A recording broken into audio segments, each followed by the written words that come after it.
ছিল প্রশিক্ষণ বিমান, যার ভেতরে সাধারণত শুধু ১ থেকে ২ জন পাইলট থাকে। এটি খোলা মাঠে বা খেতে খামারে বিধ্বস্ত হলে সর্বোচ্চ ২ থেকে ৪ জন হতাহত হতো। কিন্তু ঘটে গেছে লোমহর্ষক ঘটনা। স্কুল মাত্রই শেষ হয়েছিল, কিন্তু তখনও সবাই বের হয়নি। অনেকে আবার কোচিংয়ের ক্লাস শুরু করছিল। ঠিক ওই সময় ক্লাসরুমের উপরে আছড়ে পড়ে বিমানটি। সোমবার দুপুর ১:৩০টায় কিছু সময় পরেই মাইলস্টোন স্কুল অ্যান্ড কলেজের একটি ভবনে বিধ্বস্ত হয় বিমানটি। এ বিষয়ে মাইলস্টোন কলেজের হিসাব বিজ্ঞান বিভাগের সহকারী অধ্যাপক সবুজ মিয়া বলেন, স্কুলের দোতলা ভবনের প্রবেশমুখে বিমানটি বিধ্বস্ত হয়। তখন স্কুল ছুটি হয়ে গেছে, কিছু শিক্ষার্থী বের হয়ে গেছে, অনেকেই ভেতরেই ছিল। বিমানটি বিধ্বস্ত হওয়ার পরপরই আগুন ধরে যায়। মুহূর্তেই ধোঁয়ার কুণ্ডলী বের হতে থাকে সেখান থেকে।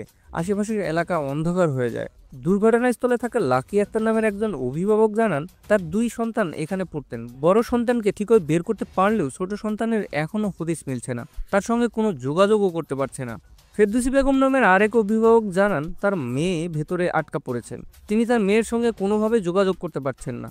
ঘটনাস্থল থেকে ফেসবুকে প্রত্যক্ষদর্শীদের পোস্ট করা ভিডিও থেকে দেখা যায়, ভবন থেকে পোড়া শরীর নিয়ে দৌড়ে বের হচ্ছেন একের পর এক দগ্ধ শিক্ষার্থী।